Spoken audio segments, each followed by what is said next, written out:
Assalamualaikum warahmatullahi wabarakatuh. Salam sejahtera bagi kita semua. Shalom, Om Swastiastu, Namo Buddhaya, salam kebajikan.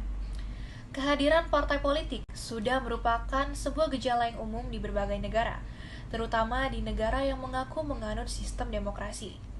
Selain itu, partai politik menjalankan fungsi-fungsi tertentu yang penting dalam penyelenggaraan suatu negara. Oleh karena itu, sangat pentingnya peran partai politik dalam sebuah negara.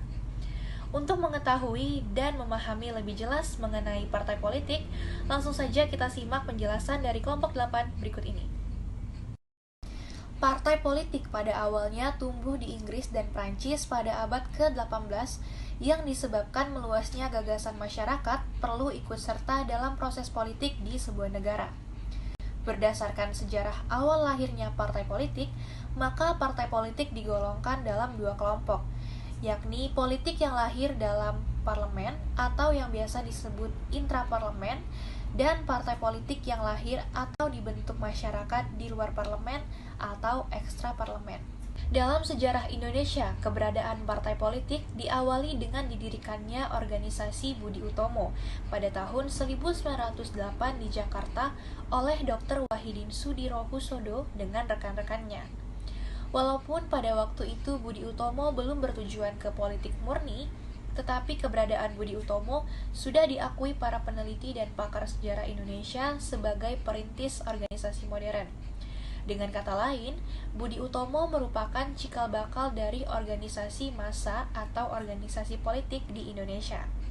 Sejak saat itu, mulai banyak bermunculan organisasi yang bergerak di bidang politik. Kehadiran partai politik pada masa permulaan merupakan kesadaran nasional untuk mencapai kemerdekaan bagi bangsa Indonesia pada masa itu. Setelah merdeka, Indonesia menganut sistem multipartai sehingga terbentuk banyak sekali partai politik. Pada saat itu, pemerintah menyukai timbulnya partai-partai politik karena dengan adanya partai-partai itulah segala aliran paham yang ada dalam masyarakat dapat diarahkan ke jalan yang teratur.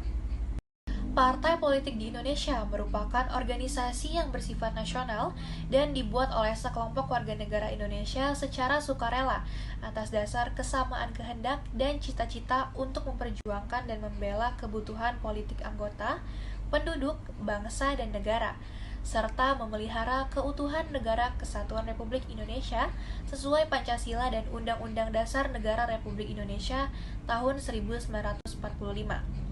Pengertian ini tercantum dalam Pasal 1 Ayat 1 Undang-Undang Nomor 2 Tahun 2008 tentang partai politik. Definisi partai politik dalam peraturan perundang-undangan ini menekankan pentingnya partai politik memperjuangkan kepentingan politik masyarakat, bangsa, dan negara. Lalu, apa fungsi dan tujuan dari adanya partai politik ini? Partai politik memiliki beberapa fungsi dalam negara demokrasi, yaitu partai politik sebagai sarana komunikasi politik. Fungsi dari partai politik di sini adalah untuk menyalurkan aneka ragam pendapat dan aspirasi masyarakat, mengaturnya sedemikian rupa agar nanti bisa tersalurkan kepada pemerintah. Jadi, bisa dikatakan bahwa partai politik bagi pemerintah bertindak sebagai alat pendengar, sedangkan bagi masyarakat, partai politik berperan sebagai pengeras suara. Yang kedua, yaitu partai politik sebagai sarana sosialisasi politik. Partai politik sebagai sarana sosialisasi politik itu berfungsi untuk dapat menjadi pemenang dalam pemilihan umum serta menguasai pemerintah dalam artian yaitu menjadi kepala pemerintahan. Partai politik juga harus bisa mensosialisasikan dan mendapatkan dukungan dari masyarakat sebanyak mungkin dengan menegaskan bahwa partai politik berjuang untuk masyarakat dan kepentingan umum. Yang ketiga adalah partai politik sebagai sarana rekrutmen politik. Partai politik di sini berfungsi untuk mencari dan mengajak orang untuk turut aktif dalam kegiatan politik sebagai anggota partai. Dengan begitu, partai politik bisa memperluas partisipasi publik terhadap politik itu sendiri.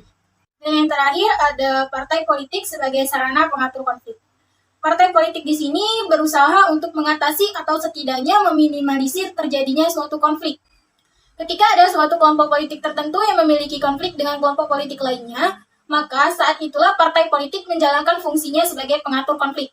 Konflik tersebut dapat diatasi dengan kerjasama antara para elit-elit partai politik. Ada pula tujuan dari partai politik, yaitu untuk mendapatkan dan mempertahankan kekuasaan demi menjalankan atau mewujudkan ideologi mereka dalam bentuk program-program yang akan disusun selama masa kerjanya.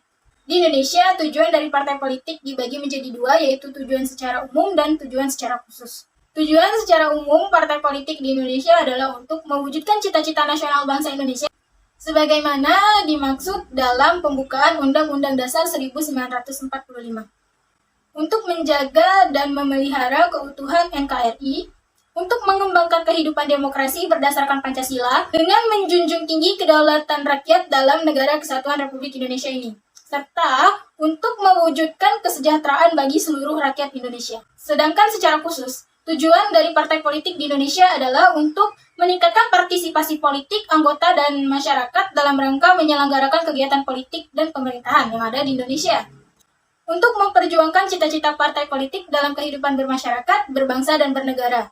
Juga untuk membangun etika dan budaya politik dalam kehidupan bermasyarakat, berbangsa, dan bernegara. Nah, selanjutnya ada sistem kepartaian. Miriam Burdiarjo pernah menjelaskan bahwa sistem kepartaian adalah konsep yang membahas tentang bagaimana partai-partai politik berinteraksi satu sama lain dalam sebuah sistem. Di buku Political Parties, sistem kepartaian dibagi menjadi tiga, yaitu sistem partai tunggal, sistem bipartai, dan sistem multipartai. Negara kita ini menggunakan sistem multipartai, tapi dalam pelaksanaannya mengalami deviasi dari perspektif sistem multipartai karena kekuasaan eksekutif yang mempraktikkan sistem partai tunggal. Dalam sistem demokrasi parlementer, demokrasi Pancasila, dan demokrasi konstitusional, sistem yang digunakan adalah sistem multipartai sederhana.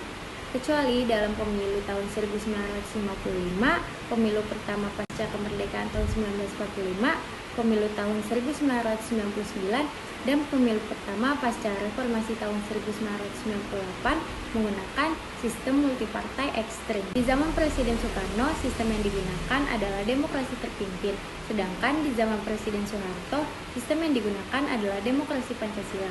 Keduanya menyetujui sistem partai tunggal, karena dengan adanya banyak partai politik dianggap sudah mengacaukan konsolidasi pemerintahan yang membuat tidak berjalannya program pemerintah secara efektif. Lalu ada struktur partai politik yang dibagi menjadi 4. Yang pertama ada kelompok elit. Kelompok elit merupakan suatu kelompok yang anggotanya memiliki orientasi, cita-cita, serta nilai-nilai yang sama. Kedua ada kelompok kepentingan. Kelompok ini merupakan kelompok yang memiliki tujuan untuk memperjuangkan kepentingan serta mempengaruhi lembaga-lembaga politik agar mendapat keputusan yang menguntungkan. Ketiga ada kelompok birokrasi. Kelompok ini memiliki peranan dalam proses terciptanya kebijakan umum yang telah diambil dari bawah ke atas atau dari atas ke bawah, yang merupakan keputusan yang bermanfaat. Keempat, ada masal. Masal adalah sekumpulan orang yang berpartisipasi dalam suatu proses pemilihan. Sekarang kita akan membahas tentang peranan partai politik, yaitu yang pertama dapat dikontrol oleh rakyat, yaitu dibentuk bukan dari kalangan parlemen, melainkan dari kalangan masyarakat suatu gerakan rakyat. Lalu mempunyai basis lokal yang kuat, dibentuk berdasarkan kepedulian yang sama pada satu atau isu yang penting. Para pengurus dan calon partai untuk lembaga legislatif dan eksekutif dipilih secara langsung, terbuka, dan kompetitif oleh para anggota. Peran partai politik yang kedua adalah sistem kepartaian pluralis. Perlu ada dikembangkan sistem dan kepartaian yang dipandang cocok dan sesuai dengan kemajemukan masyarakat Indonesia. Tetapi, pada pihak lain dapat menghasilkan pemerintahan yang efektif adalah dengan sistem kepartaian pluralis moderat yang ditandai oleh jumlah partai yang tidak terlalu banyak tetapi juga tidak terlalu sedikit. Dan jarak ideologi antar partai tidak terlalu jauh sehingga konsensus masih mungkin dicapai. Peran partai politik yang ketiga adalah visi demokrasi pimpinan partai, yaitu merupakan upaya memanusiakan kekuasaan bukan sekedar kompetensi, tetapi adalah kompetensi dalam mengelola partai politik. Apakah itu pengalaman organisasi, ilmu, pengetahuan, wawasan, dan terpenting adalah perilaku atau sikap. Maka dapat diartikan untuk mengelola organisasi, khususnya partai politik, yang diperlukan adalah otak, bukanlah otot. Demikian penjelasan video tentang partai politik. Kami dari kelompok 8 pamit undur diri, kurang lebihnya mohon maaf. Wassalamualaikum warahmatullahi wabarakatuh.